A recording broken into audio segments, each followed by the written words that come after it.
40 বছর পর্যন্ত মুহাম্মদ সাল্লাল্লাহু আলাইহি ওয়াসাল্লাম মক্কার জমিনে ছিলেন, বড় হয়েছেন। তিনি তার জীবন, শৈশব, কৈশোর সব সেখানে কাটিয়েছেন। এই 40 বছরে তিনি ছিলেন গোটা মক্কার মানুষের চোখের সুরমা, মাথার তাজ, আল আমিন, সাদেক। যেই না তিনি কোরআনের আওয়াজ দিলেন, নানান ধরনের গালিগালাজ তাকে শুরু হয়ে গেল, কথা বলে না।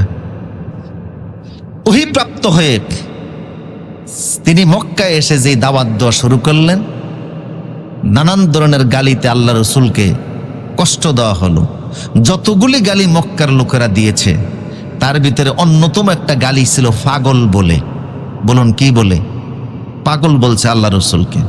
আল্লাহ পাক এই সূরার 2য় আয়াতে তিনি বলছেন যে মা আনতা বিনি'মাতি রাব্বিকা বিমাজনুন, হে রাসূল, মক্কার লোকেরা আপনাকে পাগল বলে, আমি আল্লাহ সাক্ষী দিচ্ছি আপনি পাগল না। আল্লাহু আকবার বলেন।